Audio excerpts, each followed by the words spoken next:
Welcome to the Common Good Podcast. It's Friday, January 7th. On Fridays, Dan Deitrich outside of South Bend, Indiana, and Doug Pagitt outside of Minneapolis, Minnesota, hunkered away trying to bring about some common good, talk about economics on one Friday and science on the other Fridays. And today is an economics day. But before you say to yourself, oh no, I'm going to get bored with economics. Oh, I promise you, this will be... This will be mind-opening. We spent a lot of time, Dan, talking about how our economy works, especially with the role of the federal government and how the economy works at the federal government level, and what about deficits and all. One of the people who's given a lot of thought to that and is one of the leading advocates of this is somebody whose name is Stephanie Kelton, and she has a book called The Deficit Myth, Modern Monetary Theory and the Birth of the People's Economy. That's what she calls it. The first chapter of this book is this beautifully succinct telling, and we're going to play that for you today. I want you to hear it. But go buy this book. You really should have it. I have it on Audible. I use it when I run, ride, walk, this kind of thing. It's just it's so incredibly helpful. And if you think that you don't understand what goes on in our federal government and why people are doing what they're doing and why Joe Manchin is saying what he's saying and then why Republicans say what they say and then why Bernie Sanders says what he says, Stephanie Kelton really helps all this stuff come together. But the first thing you have to do in any economics conversation around these ideas is to remove some myths that exist. And so in the opening chapter of this book, what she argues is that using the metaphor of a household budget is not only not helpful, it's inaccurate and wrong when it comes to the federal government. In fact, she goes on to say it's exactly the opposite. We'll be explaining this. See, so one of the things we've been talking about around economics is, does the government have to take money from its citizens to spend its own money? This is the heart of it all, right? I mean, this is taxes and all the rest. And what a deficit, that a deficit is somehow borrowing or spending over our means. She gets into all of this, takes it apart, tears it apart. And part of the reason I was super attracted to it is I've written a number of books, the number's 10. And I have a couple of favorite lines in some of those books. And one of them is a quote from Sesame Street. One of these is not like the other. And another one is a quote from who's that folksy writer and satirist from the late 1800s or the 1900s. The guy with the mustache. Yeah, the Colonel Sanders looking dude. Yeah, Tom Sawyer. Yeah, that guy. Yeah. Here's this great line. It ain't what you don't know that gets you in trouble. It's what you know for sure that just ain't so. It's a great folksy line. She uses both of those quotes that I've used in two different books in this one chapter. So they both come up. And I really felt this kinship to her. I love the ideas and all the rest of it, but it's like, oh, this is really great. So I bring all that up to say, like, look, she starts with Sesame Street. She refers to, folksy little statements. It's very understandable. So don't pull away if you're thinking, I don't want to hear about modern monetary theory. You're going to love this. It's really going to be great. We're going to make some interjections as we go to, sort of give your mind a break and pepper it up a little bit. And so we're going to talk a little modern monetary theory by listening to Stephanie Kelton talk about it, and then we're going to start talking about it. Yeah. I'll just say the shift away from the household budget metaphor for the federal government is so big. Once you get past that, it's like, oh, a lot of this other stuff makes more sense. And the way we run the federal government makes less sense. Yes. The way we limit ourselves and complain over certain things. For sure. And look, and she's not an outsider to the government. She raises in this chapter that in 2015, her job was the economist for the Democrats in the Senate. She was hired by Bernie Sanders. And she expresses her frustration that even though she's in that role, the people in the Senate making decisions about this don't understand properly how the government works. And she has this great analogy about the difference between the user side of a system, which is all of us, and the supplier side, which is the federal government, not the state government, local governments, county governments. They all use the same money, but the federal government produces the money. The big mind bender, which we'll probably take a break just to let your mind rest in case these are new ideas to you, is your tax dollars don't go anywhere. When you pay your taxes, the money is just removed from the system. When you pay your taxes to the federal government, federal government doesn't take it, put it in a bank account, and recycle it. They use taxes to remove money from the economy. They put money in when they make it and print it or move digits on a computer. They create the money. They speak it into being. It's like Genesis 1. That's how the federal government works. And then when they take money away from you in taxes, it just goes away. You don't pay anyone's government salaries. You don't pay for the military. You don't pay for anything. The government pays for all that. And the money that you pay in taxes comes out of the system so we don't get too much money in the system, which would cause inflation. Boom. Mind blowing. It doesn't mean they don't have to manage budgets because they're always looking at inflation. She'll get into that. So, all right, she's better at this than we are. Yeah, but my brain already hurts, and I feel like my whole life is a lie, but I'm excited to learn. It's actually going to therapy, right? With your family. It's like doing deep family therapy. Like, what? And she even says that. So just to sort of, clue your mind in on what you're about to hear. She even says when she first heard these ideas, she was studying as a doctoral student to be an economist. And she was like, this can't be true. And she's like, it's true. And some of it's been made more true since 1971, when the U.S. economy moved away from the gold standard under Richard Nixon to the full credit of the federal government. It's a big shift. So, all right, here we go. This is Stephanie Kelton. She's going to start out telling you about Sesame Street, and I think you're going to love it. Don't think of a household. All across America, families are tightening their belts and making hard decisions. The federal government should do the same. President Obama, State of the Union Address, 2010. Myth number 1. The federal government should budget like a household. Reality. Unlike a household, the federal government issues the currency it spends. Like many of you, I grew up watching the television show Sesame Street. One of the skills it helped young kids develop was the ability to sort objects according to their similarities and differences. One of these things is not like the other, the song began as this segment of the show started. 4 images appeared in a matrix on the screen: a banana, an orange, a pineapple, and a sandwich. The sandwich, my sister and I would holler back at the TV set. I'm no longer a kid, but I still find myself hollering back at the TV whenever I hear someone talk about the federal government's budget as if it were no different from a household budget. If you've heard someone complain that Washington needs to get its fiscal house in order, you've heard a version of the household myth. It derives from the flawed idea that we should look at Uncle Sam's budget through the same lens we use to manage our own family budgets. Of all of the myths that we're going to explore in the chapters ahead, this is undoubtedly the most pernicious. It's a favorite among politicians who tend to look for the simplest possible rhetoric to connect with their constituents, and what could be easier than describing the government's finances in terms the rest of us already understand, our own. We all know it's important to keep our personal spending in line with our overall income. So when we hear someone come along and talk about government finances in ways that remind us of our own, it hits home. It's got a folksy kitchen table feel to it. We've all seen it done. In campaign ads and town halls across America, politicians point to the small businessman or the hardworking waitress, holding them up as shining examples of what responsible budgeting looks like.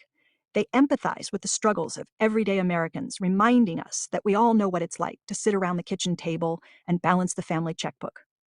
Then, in the hope of drawing outrage from the crowd, they shift the conversation to the federal government, telling us that Uncle Sam's books almost never balance because irresponsible spending has become a way of life in Washington, D.C.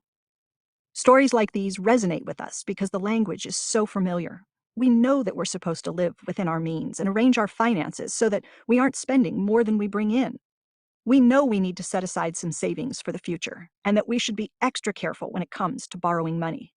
Taking on too much debt can lead to bankruptcy, foreclosure, and even incarceration. We know people can go broke, and we've seen iconic companies like Radio Shack and Toys R Us get driven into bankruptcy when they could no longer afford to pay the bills. Even cities, like Detroit, and states, like Kansas, can run into big trouble when they're not bringing in enough money to cover their expenses. Every family sitting around the kitchen table understands these realities. What they don't understand is why the federal government, Uncle Sam, is different.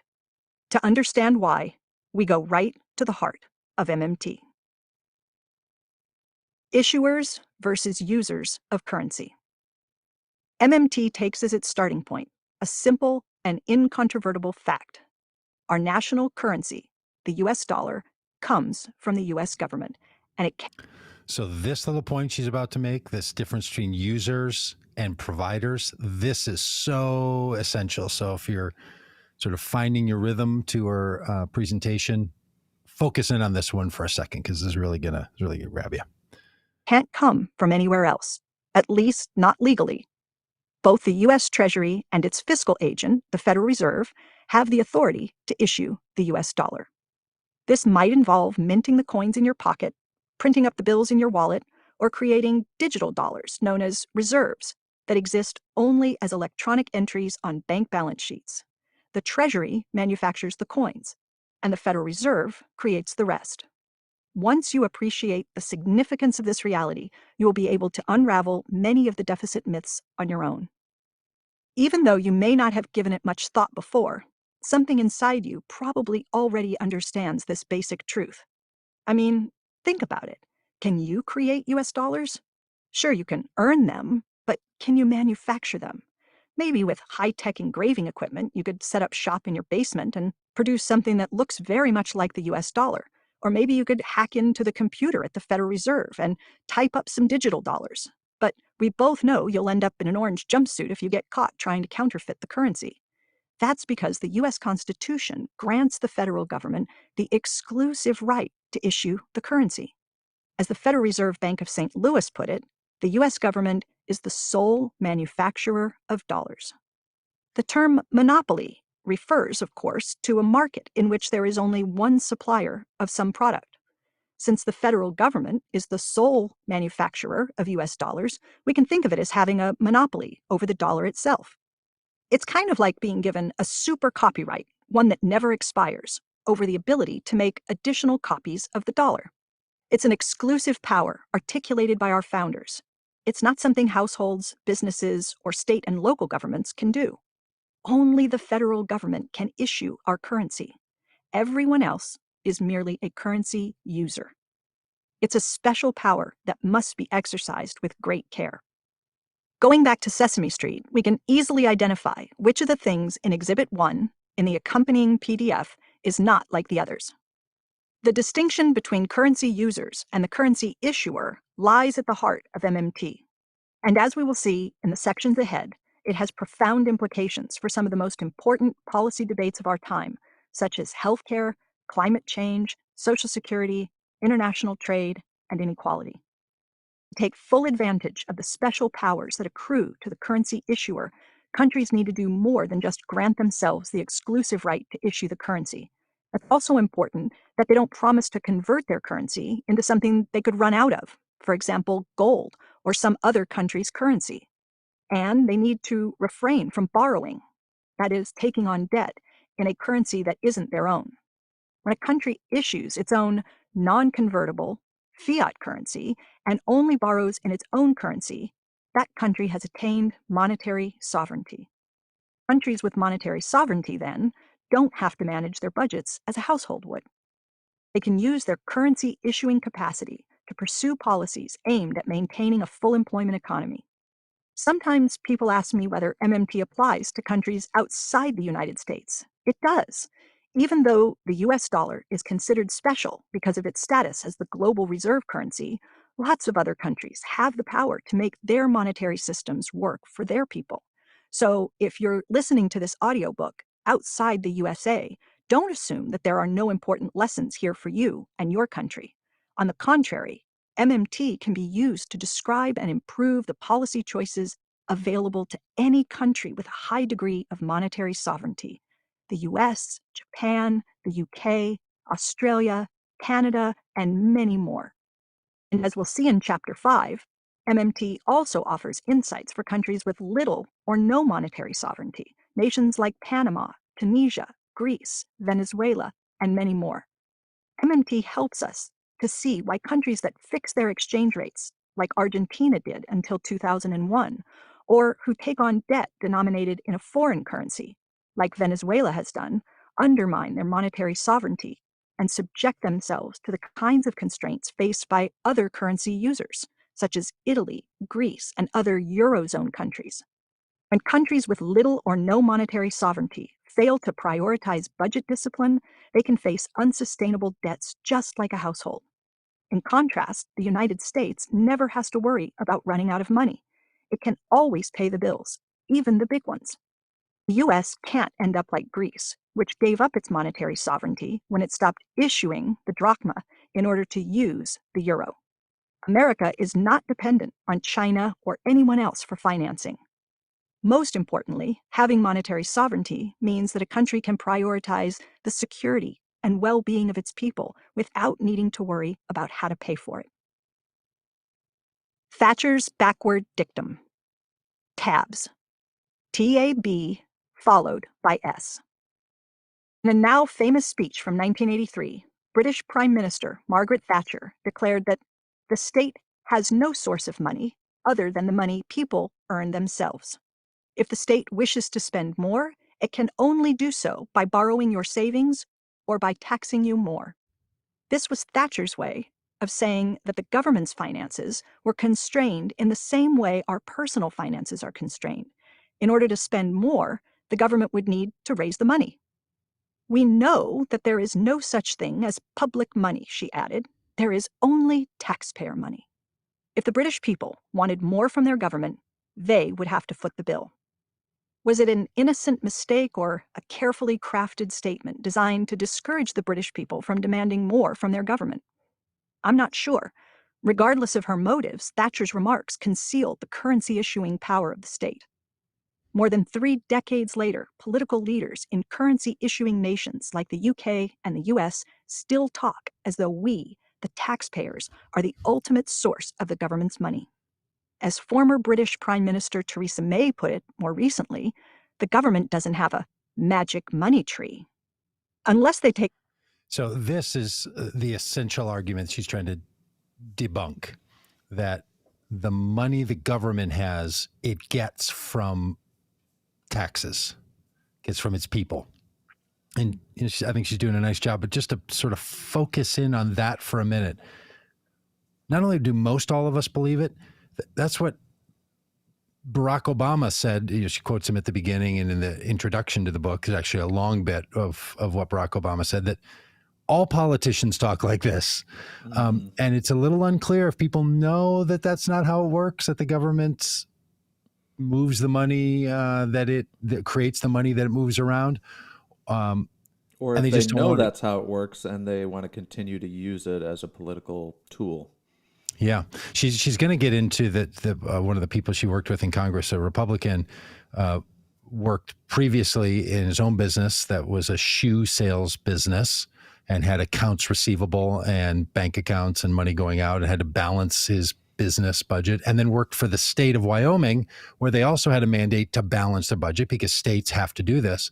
So he took those two ideas and brought them into the federal government and didn't want to or didn't understand that the federal government isn't like that because it has the Federal Reserve that produces the money. So it's a different entity than all the others. This is the essential piece that we just have to get our heads around, that the federal system is different. And economists not all economists even agree with this, which is really baffling. And she gets into that a bit about, like, how could you be an economist and not literally know this is the case? What I think goes on, though, is that some people ultimately say, okay, I grant to you the government can, but because we're limited by inflation and other issues, functionally, it's the same thing as if we have limits. So it doesn't really matter because you can't just go off and do it. So it's a difference without a distinction kind of argument. But to get your own head around it, if you talk to a friend or family member and say, we have to have a different relationship with federal dollars as we talk about how we should invest in our country, how we should deploy money, where money should go, whether we should do Build Back Better Act or all the rest of this, This is essentially where it comes from. And every time Joe Manchin or Kirsten Sinema or anyone else says, how are we going to pay for it? Or Nancy Pelosi, who puts into the House of Representatives the requirement called pay as you go, that they cannot and will not approve any bill that doesn't have an offset of taxes or spending to the spending. So it's happening all over our government, and people like Stephanie Kelton are pulling their hair out saying, we should stop doing this because it's harming people. Like, I think it's really great. She's going to get to this in a minute. She's not saying this because she's just being a wonk. She's saying we have to really think differently about how we spend dollars on all this. So, yeah. Should we just keep going? Keep rolling. Right. Of our money, we're told, the government can't afford to top up spending on existing programs, much less fund ambitious new projects. Most of us, the idea that the government must tax more to spend more probably sounds reasonable, and our politicians know it. They also know that most of us don't want to see our taxes go up, so they twist themselves into knots trying to figure out how to win votes by vowing to do big things without asking the majority of us to pay more. For example, Donald Trump promised the American people that Mexico would pay for his border wall, while Democrats have insisted that billionaires and Wall Street banks can foot the bill for many of their ambitious programs. The money has to come from somewhere, right? Actually, we've got it backward. But before we get to that, let's walk through the conventional understanding so it will be easier to contrast this backward thinking with the way things actually work. Recall that the finances we understand best are our own, and we know that we need to come up with money before we can spend. So the idea that the federal government must collect funds in order to spend seems intuitively correct. Extrapolating from our own experiences, we know that we can't walk out of the department store with a new pair of shoes or drive away from the car dealership in a sporty new vehicle unless we come up with the financing first. According to conventional thinking, the government relies on two sources of funding. It can raise your taxes or it can borrow your savings. Taxes allow the government to collect money from people who have it, which means taxes are looked upon as a way to transfer money to the federal government. If the government wants to spend more than it collects by taxing, it can raise additional funds by borrowing from savers. In either case, the idea is that the government must come up with the money before it can spend. That's how most of us have been taught to understand the government's fiscal operations. Taxing and borrowing come first. Spending comes last. A handy mnemonic for the conventional way of thinking is TABS. Taxing and borrowing precede spending.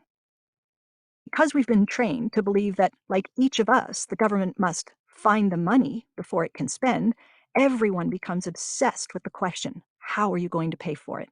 We've been conditioned to expect our elected officials to offer a blueprint that maps out the source of every new dollar they wish to spend. Even the most progressive candidates fear that they'll be eaten alive if their proposals add to the deficit, so borrowing is almost never an option.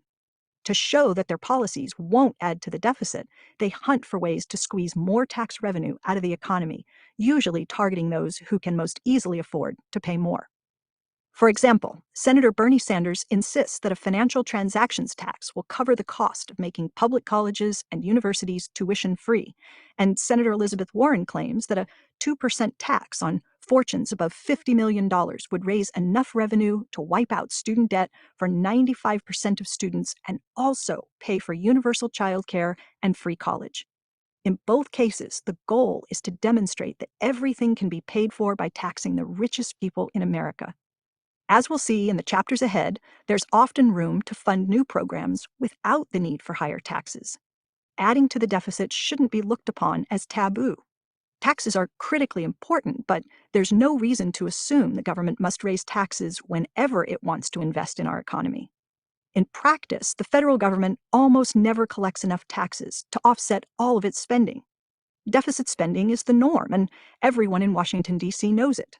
And so do voters. That's why so many politicians complain that Congress needs to get its fiscal house in order before it's too late. To demonstrate their commitment to good old-fashioned household budgeting, the Democrats, led by Speaker Nancy Pelosi, reinstated a budget rule known as PAYGO in 2018. With PAYGO in place, borrowing to finance new expenditures is technically off limits. That reduces the TABS model to just tax and spend, so lawmakers face intense pressure to cover any proposed new spending with revenue from new taxes. Is this a good political strategy? Is it good economics? It certainly sounds like a wholesome approach to budgeting, but it's rooted in a flawed understanding of how the federal government actually spends. In fact, it gets everything backward. How the currency issuer spends. STAB, spending before taxing and borrowing. Because it's the This again is really essential when she says how the currency provider spends. Really, it's like this little piece that you just have to sort of grasp as being different. Your state government's not like this. Nothing else is like it. Only this one entity functions like this. So spending before taxing is how it actually works. You don't tax first and then wait for the money to come in. And she explains this here in a minute. But this idea that our federal government is going to function in a way that's unique because its unique role is something that I've talked to, I don't know, hundreds of people about this, I think now. I keep bringing it up. And over, the thing that finally clicks for someone is when they understand the significance of the federal government's having the treasury that produces the money. We really don't believe that's how it works. This is the fundamental, I think, glitch in many of our thinking. We really do think that it's the same, that the money already exists and is being cycled through the system. Not that the federal government takes money out by taxes, makes it disappear, and puts new money in through spending, and that's how money goes. We just don't believe that that's what goes on. Like when you say to someone, and I've done it, Dan, I don't know if you've tried to talk to others about this, but when you say to people, when you write a check to the federal government, they take it out of your bank account and then it goes away. People literally look at me and say, like, but where does it go? I'm like, it just goes away. And they're like, I don't get it. And then she has this great analogy. She says, in a basketball game, when somebody shoots a 3-pointer and they put 3 points up on the scoreboard, where did that come from? There aren't points sitting around that the scorekeeper produces them, right? Puts them up on the board. And then if the referee says, oh, his foot was on the line, that was not 3 points, that was 2 points, they take a point away. Where does the point go? It doesn't go into a bucket of points. So that's what gets confusing because we think of dollars and coins. Yeah. So we know that you're producing dollars and you're producing coins, even though we use all of our bank accounts, and it's actually the banking system where all this ultimately goes. A dollar bill and a coin is just a certified IOU. If you look on it, it even says that's what it is. It's a promissory note. So all that is a reference to a data point inside of a computer somewhere. This is the big mind bender that you have to get to about the federal government. Yeah, you got to get away from the Fort Knox pile of money that we take some out, put some back in. That's how much we have to spend. That's right. And look, we shouldn't be to blame on this. For those of us who remember Fort Knox, or maybe it's because, the Oak Ridge Boys saying all the gold in California is in a bank in California in somebody else's name, that old song. If you know that song, it's now going to be stuck in your head today. You're welcome. Before we moved away from the gold standard fully, the federal government with Fort Knox had to be sure that we could transfer all the dollars in the United States into gold if we needed to. Mm-hmm. That's because we had the gold standard. This is actually what The Wizard of Oz was a commentary about, was the move from the 1890s with the silver standard over to the gold standard. That's why there's a Yellow Brick Road and the Tin Man and silver and all this. No one behind the curtain. No one's behind the curtain. You can't go with gold. So anyway, that's a side point, but actually helps you understand the Book of Revelation in that same genre sometime if you ever want to go on a deep dive about the Wizard of Oz relationship to federal currency and the Book of Revelation in relationship to... The Book of Revelations is about the gold standard.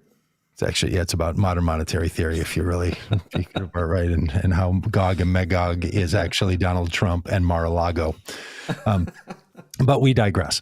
But up until 1971, there was this idea that our federal dollars had to be backed by something. Then we made a decision in this country to have a fiat currency or a standalone currency, referencing nothing other than itself.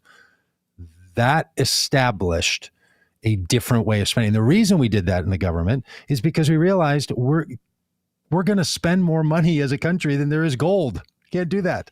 You have to go this extra.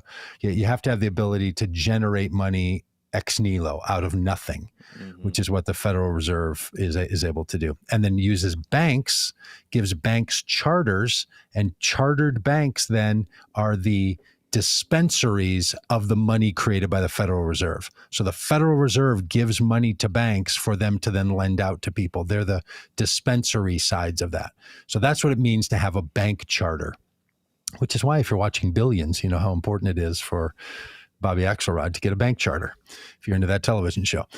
So anyway, that's what's going on here. And this point that she's trying to make, that the fiat currency is essential to it all, is going to come up over and over and over again if I finally let her continue on, as I will now.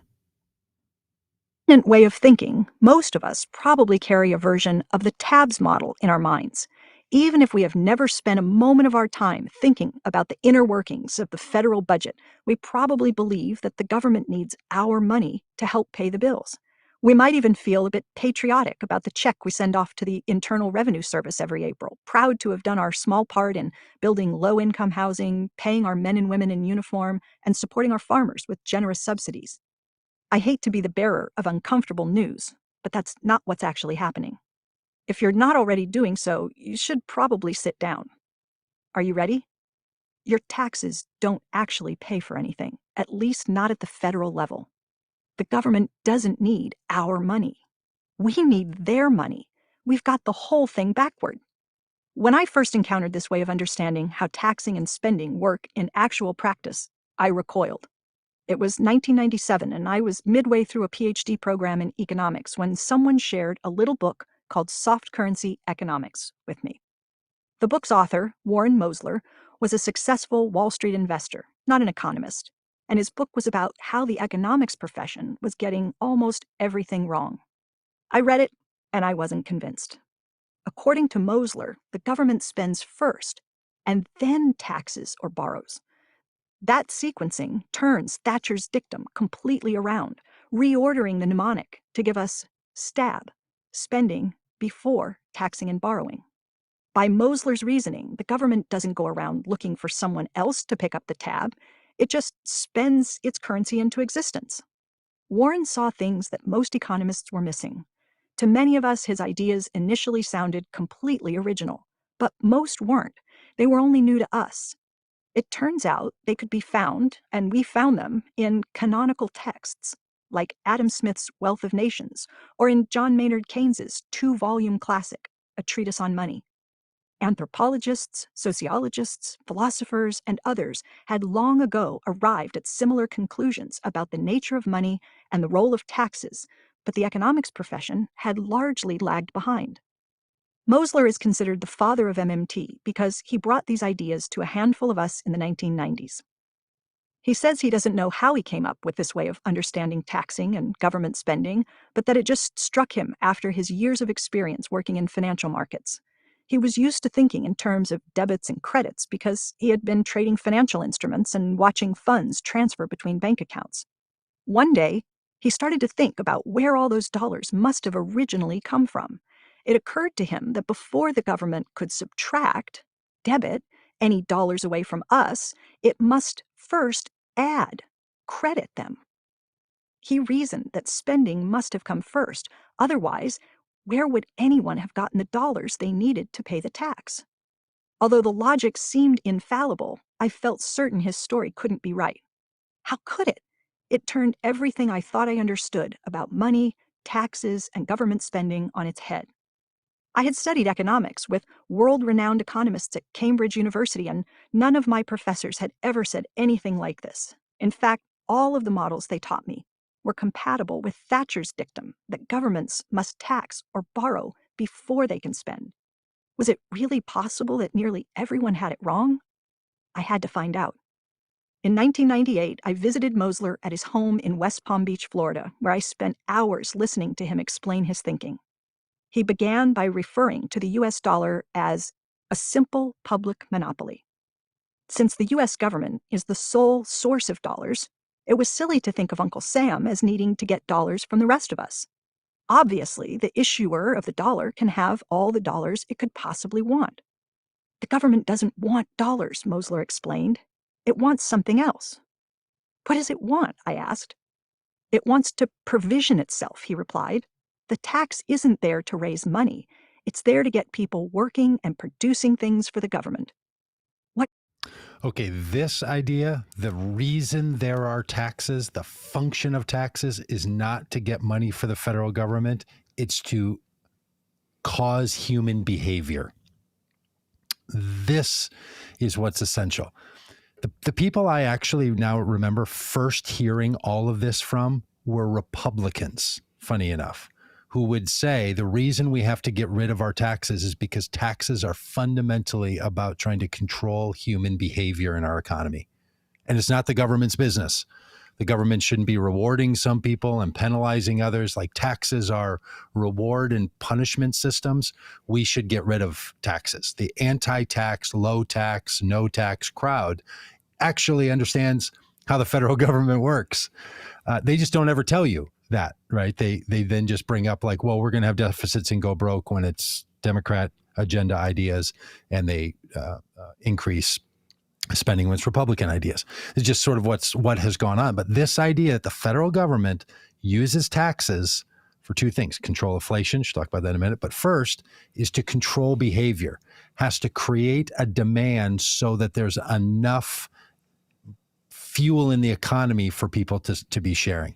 This is where it gets can feel a little bit complicated and seem like the metaphor that Mosley's about to use here that she recounts seems a little simplistic, but I've listened to this a number of times, and I think it actually really, really does work, that you begin to understand, oh yeah, this is what's happening and why we need to have taxes so that the economy has some levers that the federal government can utilize to make certain things happen.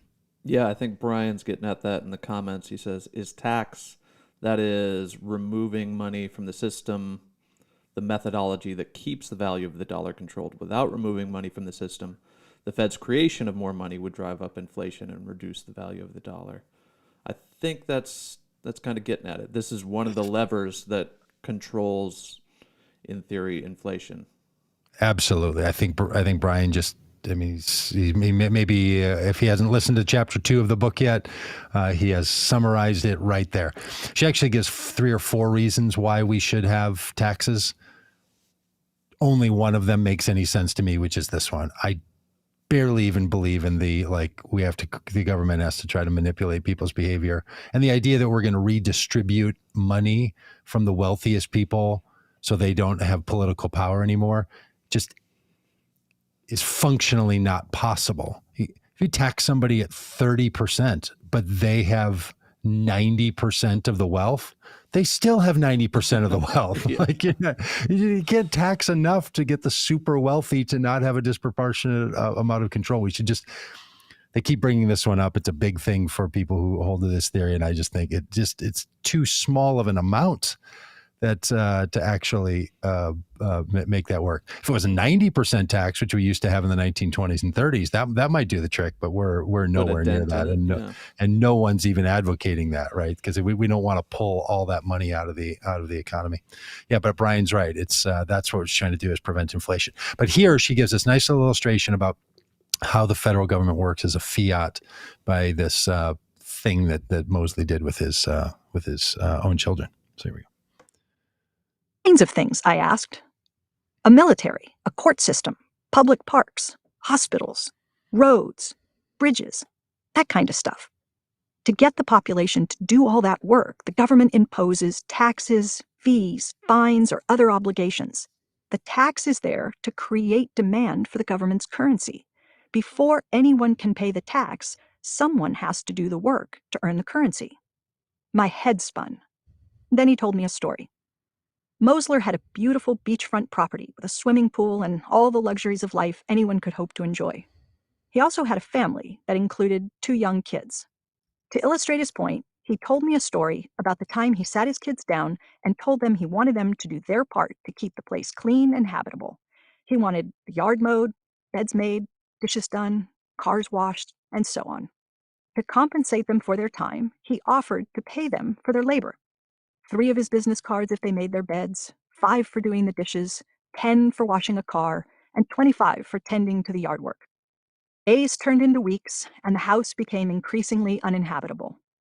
The grass grew knee-high, dishes piled up in the sink, and the cars were covered in sand and salt from the ocean breeze. "Why aren't you doing any work?" Mosler asked the kids. "I told you I would pay you some of my business cards to pitch in around here." "Dad," the kids intoned, "why would we work for your business cards? They're not worth anything." That's when Mosler had his epiphany. The kids hadn't done any chores because they didn't need his cards. So he told the kids he wasn't requiring them to do any work at all. All he wanted was a payment of 30 of his business cards each month. Failure to pay would result in a loss of privileges. No more TV, use of the swimming pool, or trips to the mall. It was a stroke of genius. Mosler had imposed a tax that could only be paid using his own monographed paper. Now, the cards were worth something. Within hours, the kids were scurrying around, tidying up their bedrooms, the kitchen, and the yard. What was once considered a worthless rectangular calling card was suddenly perceived as a valuable token. But why? How did Mosler get the kids to do all that work without forcing them to do any chores? Simple. He put them in a situation where they needed to earn his currency to stay out of trouble. Each time the kids did some work, they got a receipt, some business cards, for the task they had performed. At the end of the month, the kids returned the cards to their father. As Mosler explained, he didn't actually need to collect his own cards back from the kids. "What would I want with my own tokens?" he asked. He had already gotten what he really wanted out of the deal, a tidy house. So why did he bother taxing the cards away from the kids? Why didn't he let them hold on to them as souvenirs? The reason was simple. Mosler collected the cards so the kids would need to earn them again next month. He had invented a virtuous provisioning system. Virtuous in this case means that it keeps repeating. Mosler used this story to illustrate some basic principles about the way sovereign currency issuers actually fund themselves. Taxes are there to create a demand for government currency. The government can define the currency in terms of its own unique unit of account, a dollar, a yen, a pound, a peso, and then give value to its own otherwise worthless paper by requiring it in payment of taxes or other obligations. As Mosler jokes, taxes turn litter into currency. At the end of the day, a currency-issuing government wants something real, not something monetary. It's not our tax money the government wants. It's our time. To get us to produce things for the state, the government invents taxes or other kinds of payment obligations. This isn't the explanation you'll find in most economics textbooks, where a superficial story about money being invented to overcome the inefficiencies associated with bartering, trading goods without the use of money, is preferred. So this is why you hear Republicans, or libertarians even more so, who understand how the federal system works with a fiat currency, will say that taxation is tyranny.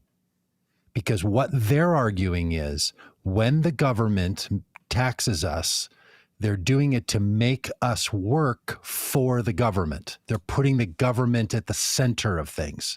By demanding that everything be paid in US dollars means we have to function in that system, and they keep removing money to make people have to keep being connected to and beholden to the federal government. This is why taxes and small government end up being wed together and welded together, not because they want there to be less taxes so the government has less money to spend.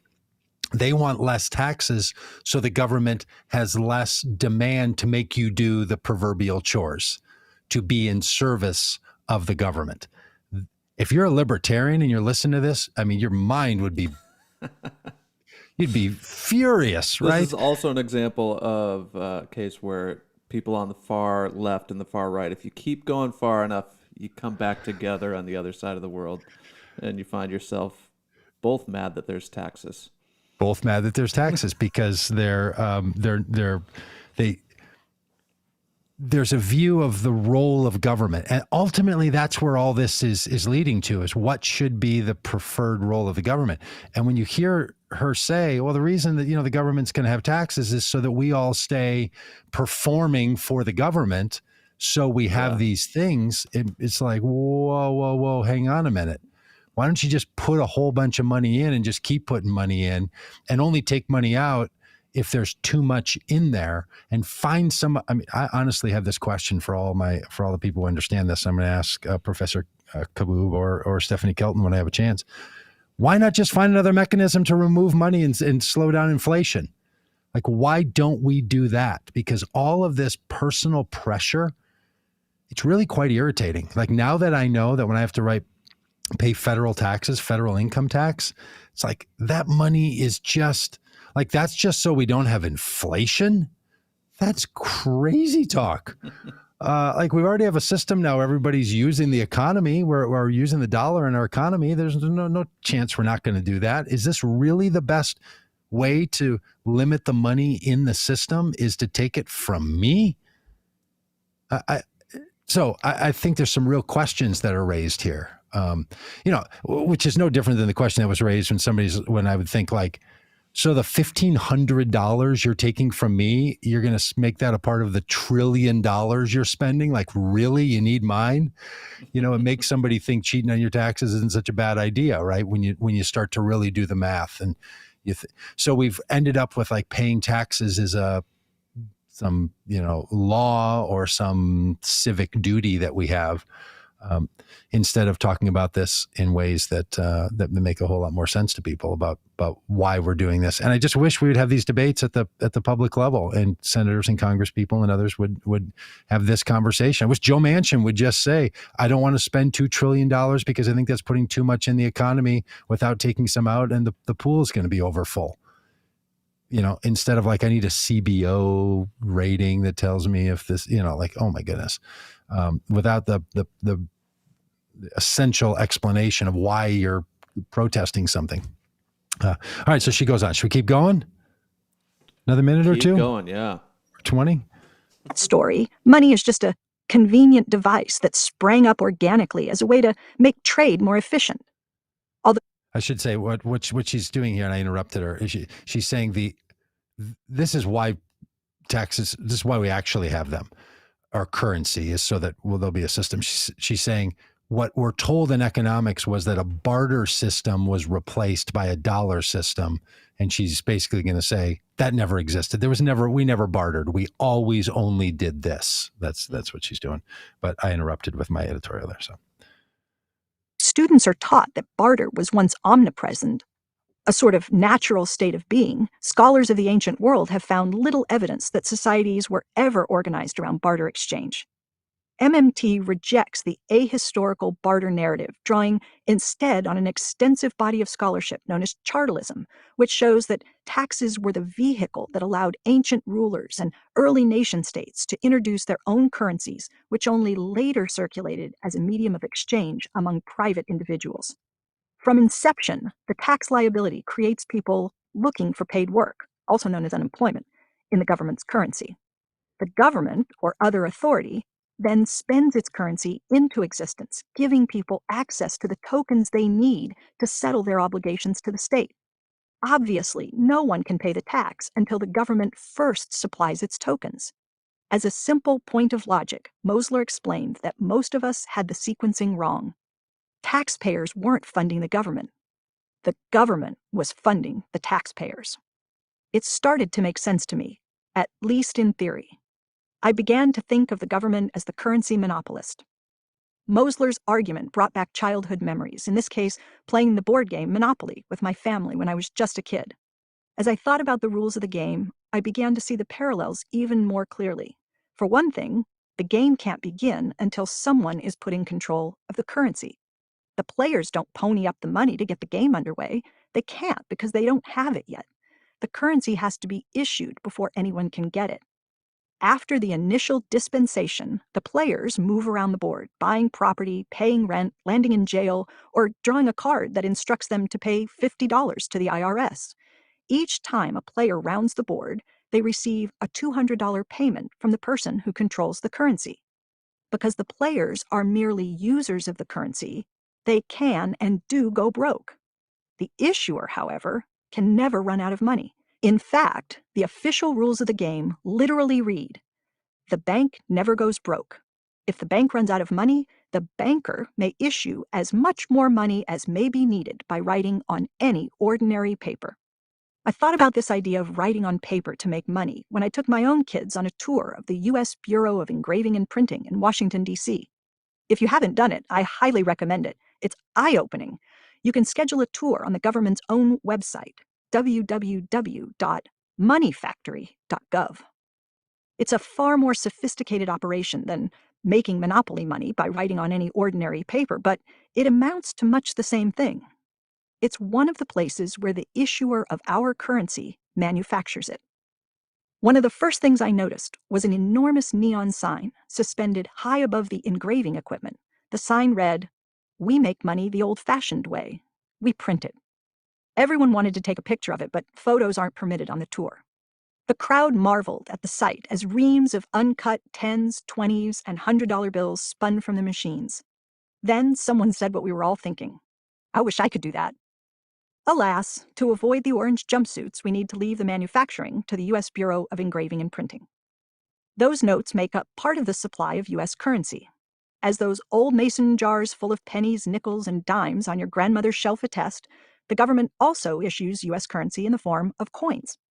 Just as the Federal Reserve describes itself as the issuing authority for all Federal Reserve notes, the U.S. Mint describes itself as the nation's sole manufacturer of legal tender coinage.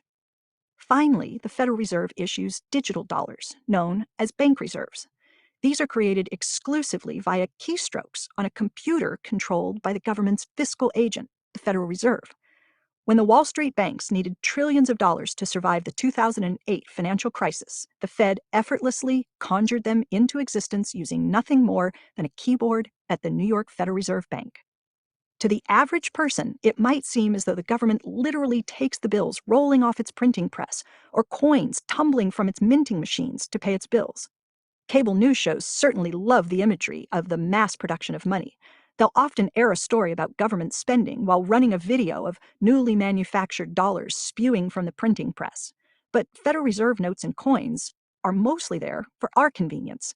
It would be way too clunky for the federal government to pay Boeing for a fleet of new fighter jets with an enormous stockpile of physical currency. That's just not how it works. Instead of handing over fistfuls of cash, as in Monopoly, the federal government makes most of its payments the way a scorekeeper assigns points in a game of bridge. Except instead of writing the points on a scorecard, payments simply get typed into a computer by someone at the Federal Reserve. Let me explain. Take military spending. In 2019, the House and Senate passed legislation that increased the military budget, approving $716 billion, nearly $80 billion more than Congress had authorized in fiscal year 2018. There was no debate about how to pay for the spending. No one asked, where will we get the extra $80 billion? Lawmakers didn't raise taxes or go out and borrow an extra $80 billion from savers so that the government could afford to make the additional payments. Instead, Congress committed to spending money it did not have. It can do that because of its special power over the U.S. dollar. Once Congress authorizes the spending, agencies like the Department of Defense are given permission to enter into contracts with companies like Boeing, Lockheed Martin, and so on. To provision itself with F-35 fighters, the U.S. Treasury instructs its bank, the Federal Reserve, to carry out the payment on its behalf. The Fed does this by marking up the numbers in Lockheed's bank account. Congress doesn't need to find the money to spend it. It needs to find the votes. Once it has the votes, it can authorize the spending. The rest is just accounting. As the checks go out, the Federal Reserve clears the payments by crediting the seller's account with the appropriate number of digital dollars, known as bank reserves. That's why MMT sometimes describes the Fed as the scorekeeper for the dollar. The scorekeeper can't run out of points. Think about where the points come from when you play a card game or go to a basketball game. They don't come from anywhere.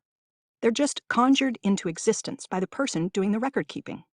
When a basketball player drains a shot from behind the three-point line, 3 points are added to the team's total.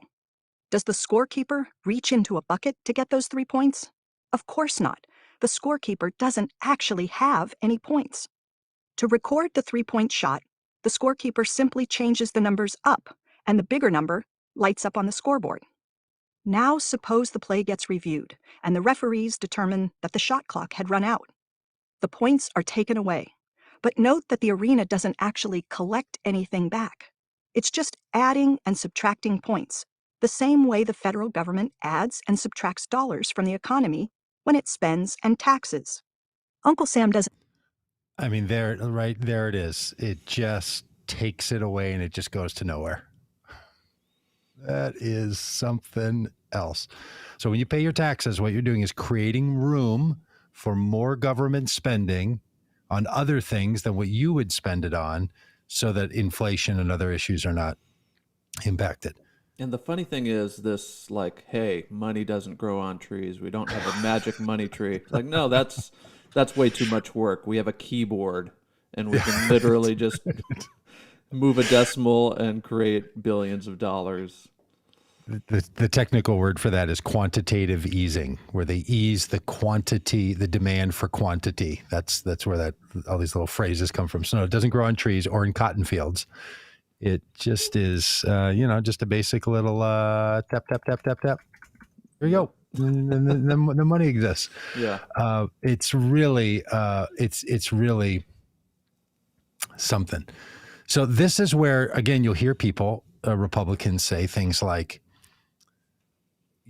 you know better how to spend your money than the government, because they understand, many of them who use that argument, rather than you spending the money in the system, the government takes your money away and then puts new money in. So there's now no more or less money, right? An even swap when taxes equal the amount, or maybe they'll put in more money if spending is greater than taxes.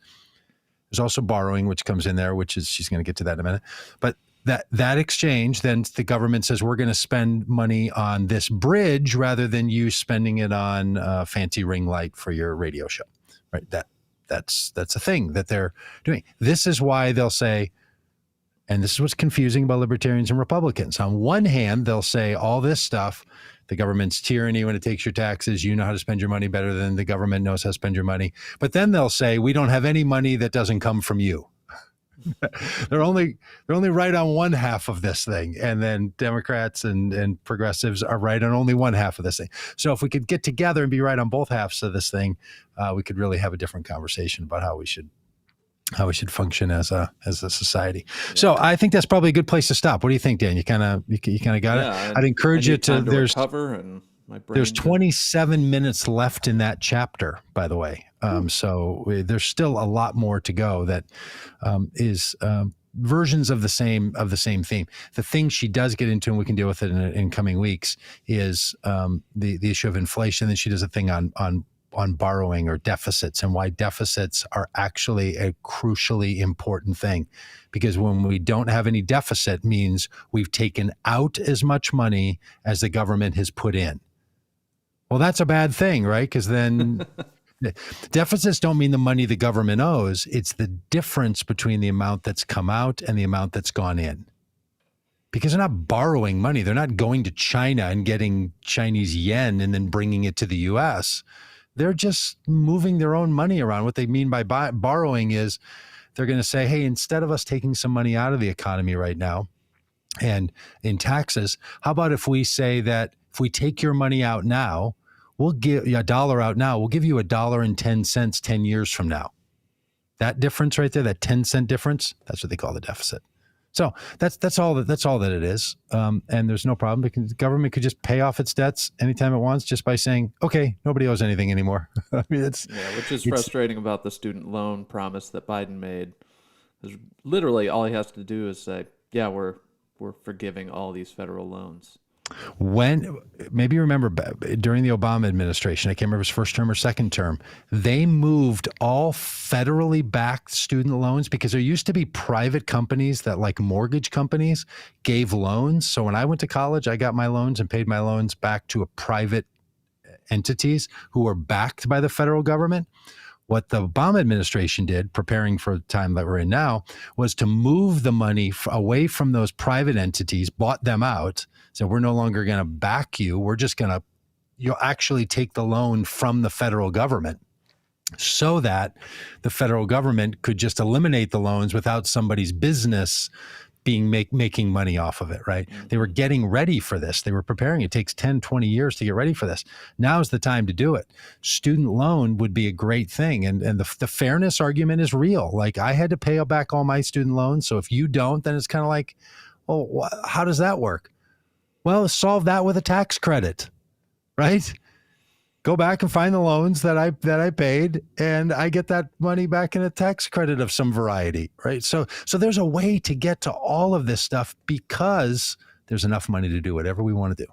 Yeah. That's the point. Now, there's not enough money to do every single thing because that would cause inflation. And that's a real concern right now. You know, the federal government spent $2 trillion or $4 trillion for COVID, just pumped the money into the economy, like literally into bank accounts, you know, and forgivable loans and all this stuff, just pumped it in. That's what a lot of us have been living off of. And that's kept the economy afloat. But now when the economy comes back, it's going to be like, oh, now is there too much money, which then causes the price of things to go up. Right. And not just too much money, but too much money in the wrong places. So the reason for inflation isn't just that people have too much money to spend. It's that the capacity to produce the goods that we want to buy has been limited. And that's why prices go up. That's why inflation happens. That's right. If the government had also pumped money into the supply chain to make sure that there's enough dishwashers and whatever people want to buy with their stimulus money. Enough productivity. Yeah. Or say tests. Let's just use COVID tests. It's just a little example. Also produced it up. Hey, just on a side note, did you hear that Florida, now it's come out that they had some hundreds of thousands of tests? And they were mocking the woman running for governor, DeSantis, in the crowd there, the Republicans, because she said there's a bunch of tests, hundreds of thousands of tests that are going to expire. And they're like, what are you talking about? You don't know anything. Turns out, yep, they are. Just a warehouse full of unusable tests. Yeah, because they said nobody wanted them. That part I might believe from Florida. But it's like you keep stuff in your basement. You don't tell anyone you have stuff in your basement. And then you say, I'm just going to throw it away because nobody wants it. Like, they just hid these things away. No one knew they existed or should be asking about them. Then they're like, well, nobody asked for them. Like, that's just wacky. Yep. It's something else. And that's where this economy conversation is broader. It's really not about, and this isn't even macroeconomics we're talking about. This is really just federal spending and federal taxation and some of the rest. But it's what impacts a lot of people's understanding of the function and role of the federal government. So. Yeah, thanks to everybody in the chat. Thanks, Brian. He says, great topic. Rachel says, so eye-opening. Thanks, I'm getting the book. That's great. All right. The book is called The Deficit Myth by Stephanie Kelton. And I got to get a copy too. Yes. Thanks, Kesh and Allie. Hey, one of the things, if you don't like to buy things and support your local a bookstore or writer, there's an organization that does free distribution of copyrighted material. It's called the Public Library. So if you think, well, I don't want to spend X amount of dollars on the audiobook, you can get them from your public library. It's a real thing. You can get the audiobook from your public library. Yes, isn't that something? Yeah. And it's interesting what public libraries do with digital resources, whether they're digital books or audiobooks. They don't actually have a limit on how many of those there are, right? They're digital. But they impose a limit. Like, I'm on a waiting list for several books. Digital books. Digital, yeah. Because, and this is exactly what the economy is. Like, you could get on a waiting list for the deficit myth to understand how the library creates an economic system. It determines how many books, with a contract deal with the publisher, how many books it will lend out, even though they're digital, not because there's not enough books, but because they don't want to devalue and have too many books out there in the world. They're trying to keep the value of the books not flooded, inflation, not or deflation, not flooding the market with them, because then there would be too many of these books. So that's the very thing, right? It's that just once you believe and know and understand that currency is actually a digital commodity, not a physical thing, which still is hard for people to grasp, right? You know, it's that old credit card thing when you were a kid and you're like, I don't know, I get my mom's credit card. I just give them the card and they give you all this stuff. Like there's no, you know, like, yeah, but somewhere there's a bank and they keep track of things. In fact, I got to drive to the bank here today and put some money in because there's a thing happening. You know, like that's a thing that we actually do because you're just trying to keep your ledger up to balance, not because you're moving things around. There's no limit of books. There's no limit of dollars or anything else. It's just how many do you have access to and how many do other people have access to. Yep. Fascinating. And, you know, once you realize that some of these old caught up narratives of argument that you're like, I don't even know, like, why can we not come to agreement on this as a country? And then you realize, oh, it's because people are operating in fundamentally different stories. Like there's different kinds of arguments. There's arguments where people agree upon the same story, and there's two ways this can go. Then there's arguments where people are really in two different stories. Mm-hmm. A lot of personal conflict that people have is because they're actually arguing about two randomly different things. I remember one time I was talking to, I think I can share all this. Grace McLaren is a friend of Shelley and mine, and Shelley and I were vacationing with Brian and Grace, and I was bickering as I tend to do about Shelley's water bottle, this orange metal water bottle that has dented bottom so it doesn't stand up, and it's always falling over, and it's too tall, and those water bottles are just wrongly shaped and they're falling over and they make noise, and I'm always like, we're going to play tennis, and she's like, well, I got to get a different water bottle because mine's going to fall over, it won't fit on the bike or something. I'm like, yeah, that water bottle, like why it doesn't make any sense. We get back and Grace gets into this with us. She's like a therapist type, you know, person on this, and she goes, hey, here's what's happening. Now, you're thinking about the water bottle in its proficiency and its effectiveness. Shelley has an emotional connection to the water bottle. You're talking about two totally different things. Yeah. Very helpful. We have two different stories about what the meaning and function and reasonableness of a water bottle is. That happens all across the political debates and social and civic debates, that we just end up in having radically different conversations about what's actually going on. So, yep. All right. Well, hey, we will be back Monday, and you know, we're going to have somebody on Monday for a little short bit I talked to her today. She is 43 days into a hunger fast. Gosh. Calling attention around voting rights. She's a 73-year-old woman doing what she can. It's just a great little newsy story. So Sherry's going to be on Monday. We're going to hear about that. And so if you're looking for a great weight loss effort, that's always available. All right. We'll see you all Monday. All right. We'll see you.